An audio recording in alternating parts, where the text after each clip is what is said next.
Thank you for stopping by Nurture Small Business Podcast. I am your host, Denise Kagan. If you're looking for stories that lift up women business owners, both in their personal and professional lives, you are at the right place. As always, if you like what you hear on today's podcast, please share it. You have my gratitude for doing so. Today's guest has consulted with organizations such as NASA, Toyota, Lexus, UNICEF, and Chevron. Her shtick, change management and organizational culture. Her case studies on her website exemplify her effectiveness. One in particular includes a 90% approval rating where she trained over 53,000 employees. Now that's what I call a big project and making an impact. Welcome to our show, Shantera Chatman. Hi. So what did you think about that for an intro? That was pretty good. I was like, wait a minute. Is that me? That is you. Like I told you, I was trolling your website for real. And you have some really impressive things. You know, I saw some of the items in your bio. And when I went to your website, I was like, wow, she's worked with a lot of really big companies. Yeah, I have. I have been really blessed to be able to just kind of have a career where I've been able to just dabble with a lot of the, kind of the big wigs, I think. And also I've learned so much from it, being able to have this large corporation background. So when I'm building my business, I have that to fall back on to be able to say, wow, okay, this is how they did it there. Did I like that or not? That kind of thing. Absolutely. So have you always worked with big companies? When I first started out, my first in a consulting firm. So I did start at Booz Allen Hamilton, which is a fairly nice sized consulting firm. And our client basically was the government. And so NASA was my first client. So the answer to that is yes. I mean, I jumped out, right out of college going and working at the Johnson Space Center for 13 years. So cutting my teeth in some of the bigger spaces. Yeah, absolutely. So do you exclusively work with large companies? No, I don't know. Absolutely not. I have a lot of nonprofit clients and smaller clients who come to me. They may not have the longer term, contracts, but that's not a bad thing either because you don't have to be in a place for a very long time to have a large impact. You're absolutely right. Thinking about what you do, the organizational change, what does that really mean? So if, I were to call you and say, Shantera, I need you to come into my company, what would I actually be asking you to do for organizational change? Okay, so when I get a call for change management, it's usually from an IT organization because my degree actually is in information and operations management. Mm-hmm. So all of the work that I've done, and not to say that it has to be in IT, but usually when we're getting called, it's usually from the IT space. And they're saying, we have this tool, this new thing we're about to roll out to an organization. And we need change management help. That means we need someone to go into our teams and tell them, no, you're not going to lose your job because we have this new tool. That's the first thing. So it's helping with strategic communications. It's helping with the training. It's helping to engage the user community so they can adopt the tool. So it's all about user adoption and what that looks like and who needs to be involved in that user adoption, whether it is a small team of 5 to 10 or an organization that has hundreds of people involved. And we're putting together this change strategy so everyone can adopt the tool by whatever that end date is, and we can meet those metrics. On the back end of it, it's, did you do your job right? How do I know that? It's how many people are adopting the tool by when. So helping to figure out what are the right metrics to put in place to understand whether or not the change is really, kind of resonating with the organization. So I'm wondering, have you ever worked with any banks? Because banks merge and diverge all the time. I haven't worked with banks. I've had banks call me and I've had banks talk to me, but they've never pulled the trigger. Okay. Because as you're talking about all of this, how you implementing new tools, this sounds like exactly what they would be doing when two companies merge together, because you've got potentially two different systems. And then you have to Absolutely. figure out which one you're going to use, or are you going to throw them both out and do something new? And on the other side of that, because there's the behavioral change to change people's behavior to adopt the tool, and then there's the organizational side of it, where you may need to adopt a new way of working when you have new leadership come in. So there's two different things. So when you talk about mergers, so yeah, change management comes into place on both sides of the coin.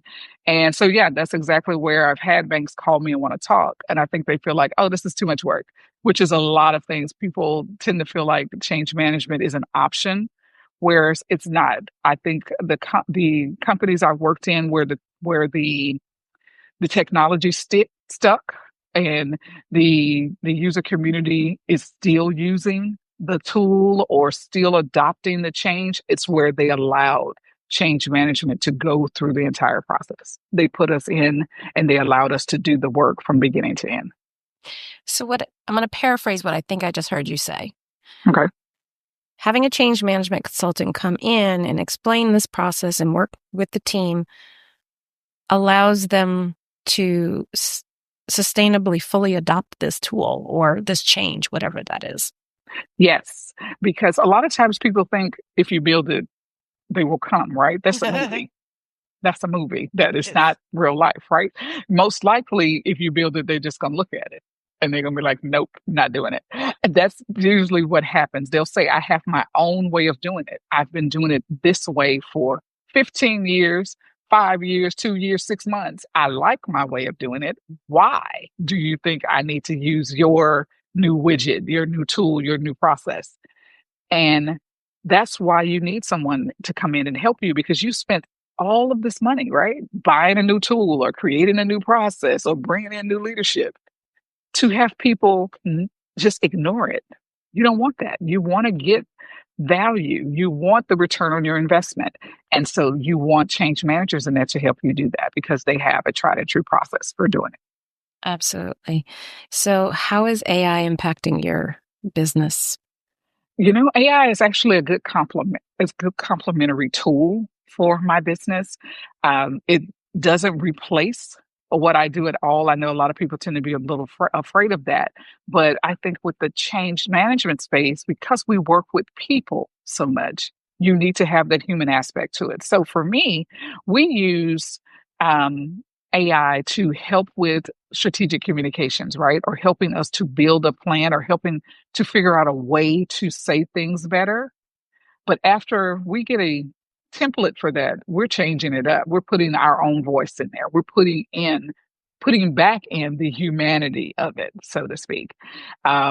Because usually what AI will spit out is something that's very templatized, something that's very standard.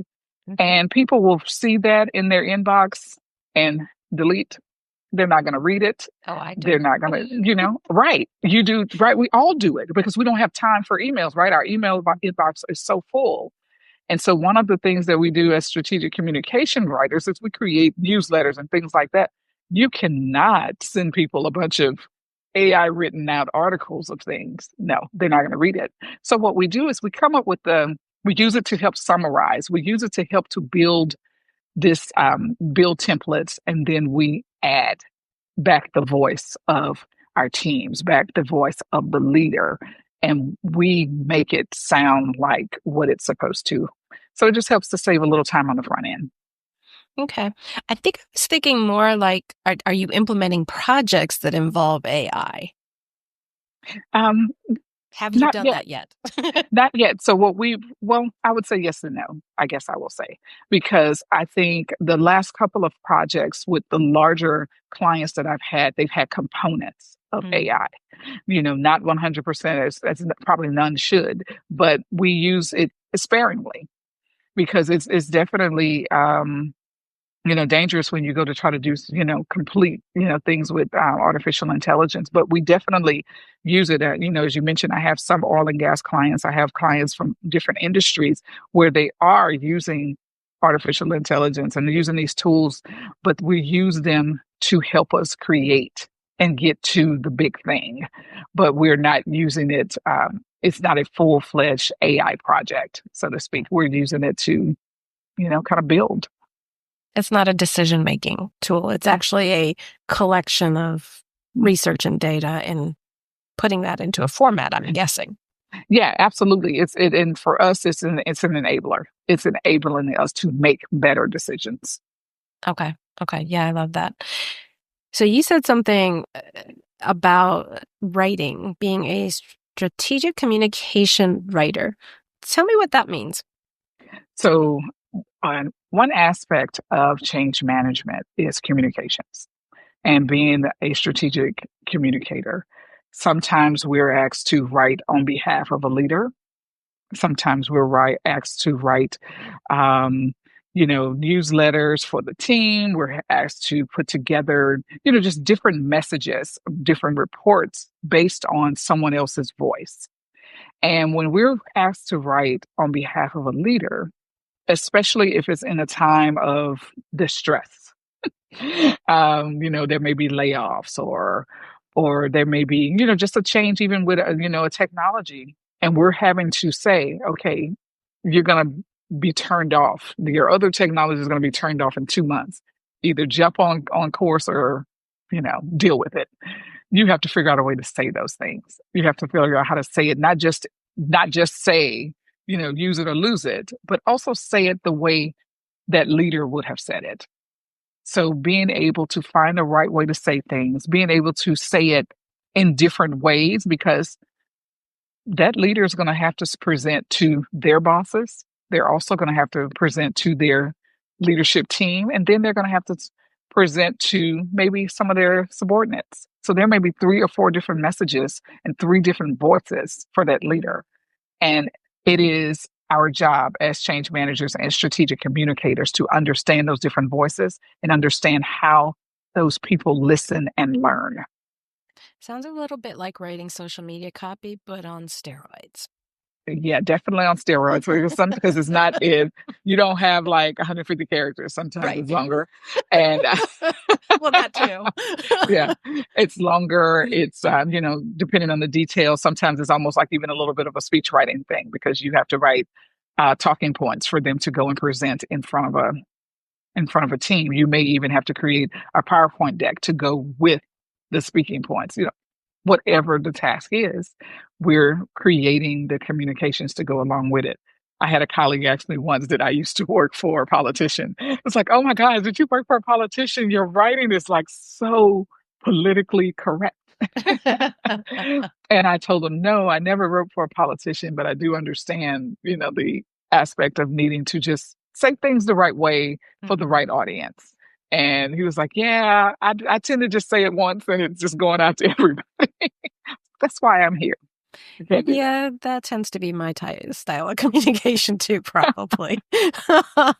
I'm working on it. It's a work in progress. So in your line of work, what is your biggest challenge right now? Right now, what is my biggest challenge? My biggest challenge right now is keeping my clients focused because there's so much change. Some of the larger organizations are going through change internally. The smaller organizations are trying to figure out how to stay afloat with so much of the external change that's going on around them.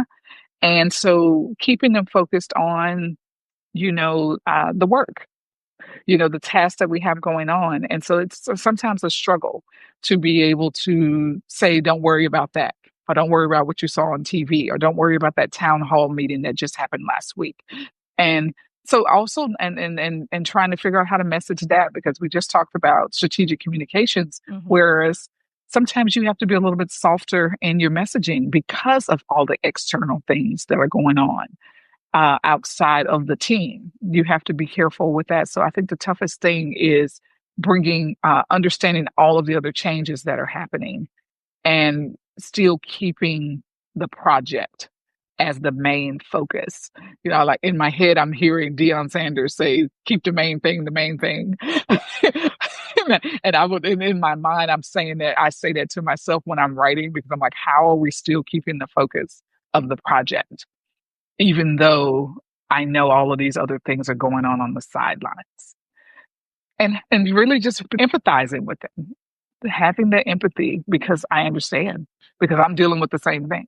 Right. As a business owner as well. You're not just Yeah. a consultant, you're also a Ri- business owner. Right. This rolls really well into cultural awareness because as you're strategically writing and creating this messaging, I'm sure that's something that you take into account as well. Yes. So cultural awareness on two sides, actually, because there's the culture that the company, the organization has built. Mhm. And the question is, are we trying to change that culture? Are we trying to do something different with it? Or are we trying to stay within the culture that, or are we trying to stay within the culture that was built initially? And so that plays a huge factor into the type of messaging, the type of language that's used. It's also something when you mention AI, is something that helps with that too, because there are a lot of different prompts that you can use to have AI help you with that. After you've put together what you feel like is a great message, you're like, I need it to sound friendlier. I needed to sound more diplomatic. I needed to sound more, and those tend to be where I definitely use, those different AI tools to help me with that, with my strategic writing, because sometimes the organization wants to go a different direction. And when we're talking about culturally, as far as the different people in the room, it helps too, because you want to make sure that you're relating to everyone and meeting them where they are. So if I understand, for instance, a lot of my nonprofits, they're really culturally diverse that I work with. And if I'm writing a message for them, I need to understand the makeup of the room, number one, and the levels in which they work, as far as their hierarchy within the company. And that will help me to formulate my message better. That makes sense. Absolutely. So I have a quick funny story to tell you about AI. Something that you said just prompted this thought. I had a prospective client send me a message, and at the beginning, it said, write this more professionally. And I thought she was telling me to. I was like, well, what's wrong in my message? And so I told my team, I was like, yeah, I guess she doesn't want to work with us. And they're like, that was probably an AI prompt for her message. She just forgot to take it out. I was like, oh, yeah, that makes much more sense. It's also, and probably a huge lesson learned if you were comfortable enough telling her about it, or maybe not, or maybe later. Do not just copy and paste what you get Uh-uh. from those AI. You better read that stuff, because you're going to have those kind of things in there. Again, putting back the humanity into your work. I just thought that was funny and relevant to what you were saying. Yes, absolutely. And lesson learned out there, no copy paste. Don't trust it. So tell me about the breadth and width of the organizations you work for. I know big businesses and nonprofits. Can you tell me about some of the sectors and maybe some of the sectors of the smaller businesses you work with?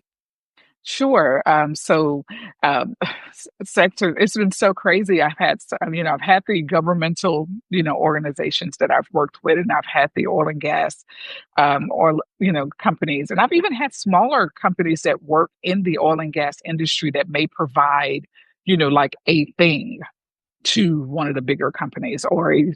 and so I've been able to work in those spaces as well, where I've worked in those smaller companies, to help them to just kind of keep their company culture afloat. I've worked with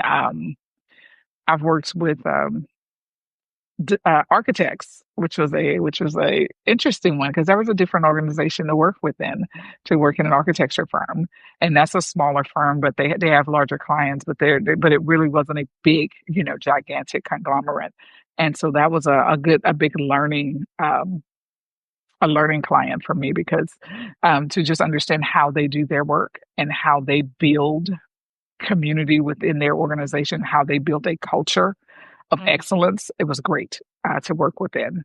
My nonprofit work, kind of spans from, the smaller nonprofits who may call me and to just help to build strategic plans as they are trying to grow into larger organizations, to the Dress for Success type organizations that have different, I guess, chapters or different organizations in different states. But I tend to stay when it comes to nonprofits, I stay close to my values, and work with those who are trying to build the community back up, one way or another, whether it is more workforce related.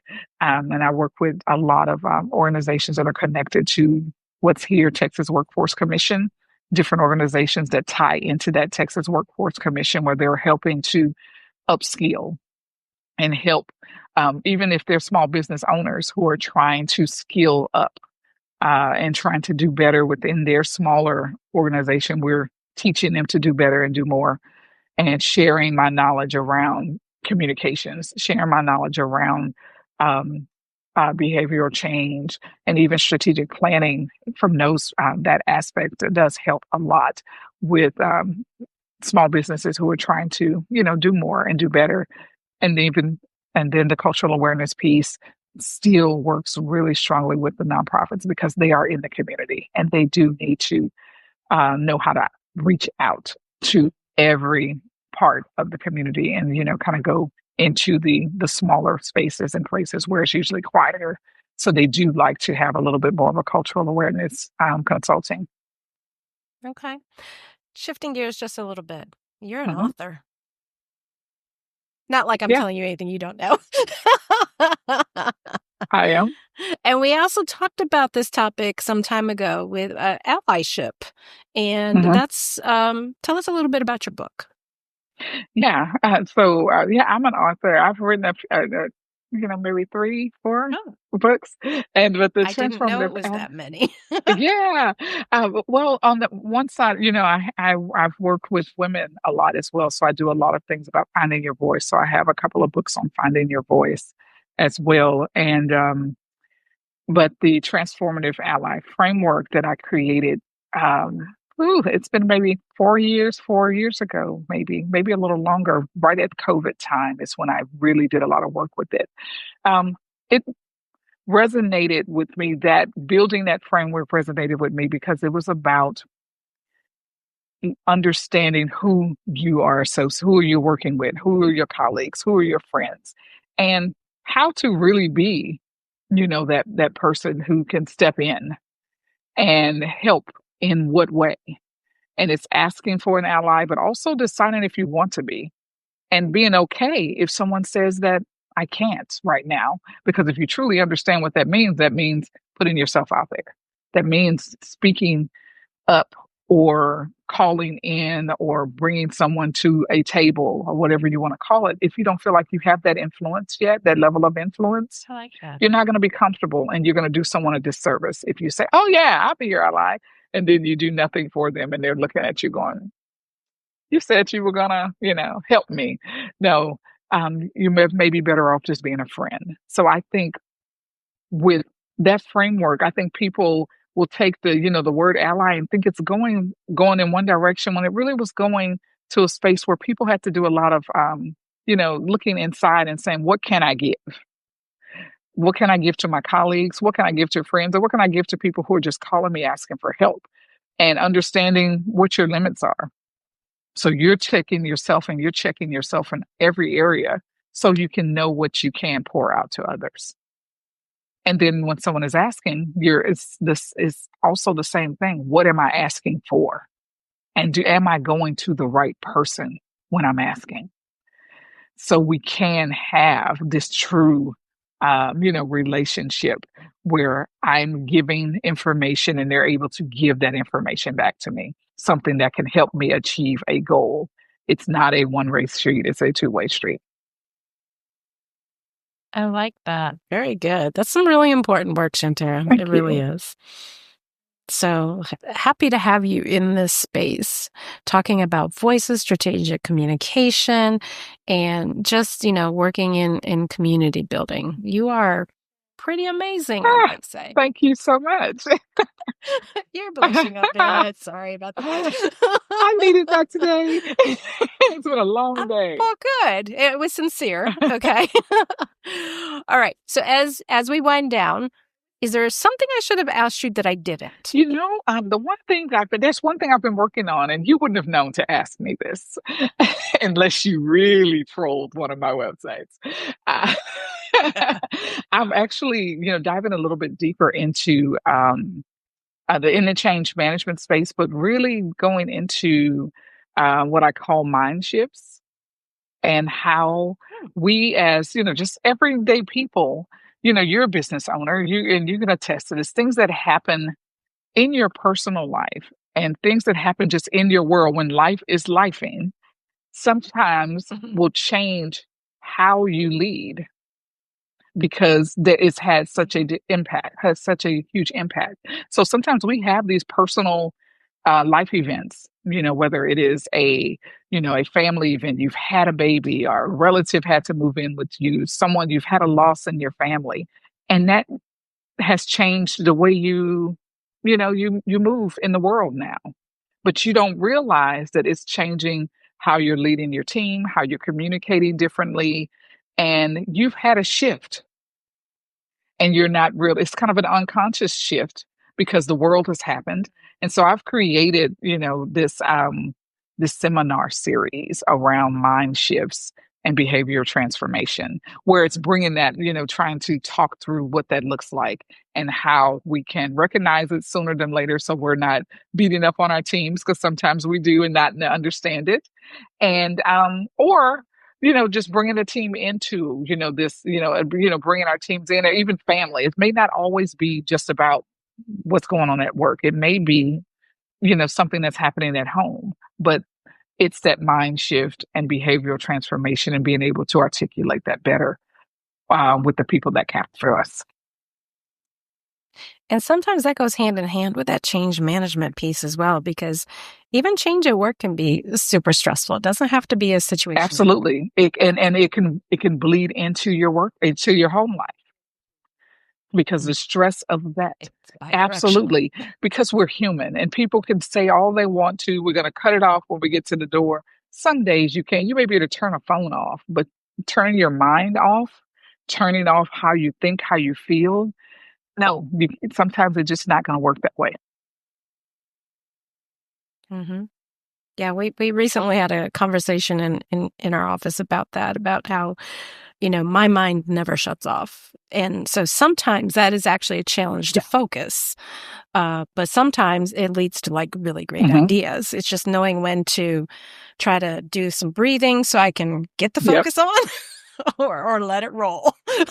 Absolutely. Because sometimes we need to just shut it down and we can't. And being able to recognize, it's about being able to recognize it. It's being able to talk about, okay, I'm going through this. I'm going through this thing, whatever this thing is, personally, professionally, in the middle, both. How do I recognize how it's affecting the other part of me? And is it touching other people? And so I need to be able to communicate it. I need to be able to talk to them about what's different now. And we need to engage better. So it's the same change management, but we're changing ourselves. We're managing how we change. How can we find that on your website? So you can find that on my ShanteraChatman.com website, because that's more of a speaker series and seminar where people can call me in to do that within their organization. So on ShanteraChatman.com, it has just been put out there maybe last week. So it is brand new. I'm definitely going back to look at that because I was on your other website. How Her Consulting and Shantera Chatman. We try to keep them different because some people call me for one thing versus the other, even though they both have links to one another. Of course. And so is that the best way for folks to reach you, is just through the website? So for people to reach out to me, they can reach ShanteraChatman.com. They can find the information about reaching out to me, PowHerConsulting.com as well. But a lot of people have been finding me on LinkedIn. So, my Shantera Chatman profile on LinkedIn, I get a lot of messages. They'll send me, messages, whether it's through something I've posted or if they just send me a direct message. And I tend to respond to those as quickly as possible, just because I love that people are reaching out to let me know that they're reading something or something, touched them to where they felt like they needed to reach out. So between those three places, absolutely. And we will make sure that all three of those are in our show notes so people can easily. Thank you so much. Shantera, thank you for being here today. I really Thank you for having me. This was great. And I haven't talked to you in a while, so it's good. I know. So it was Yeah. good to catch up.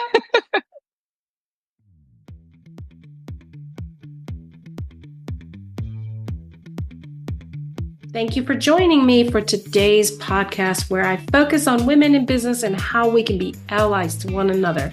Please rate us on the podcast app that you listen to the most, and send me any ideas you have for podcast topics or any other feedback. I love to hear from my listeners.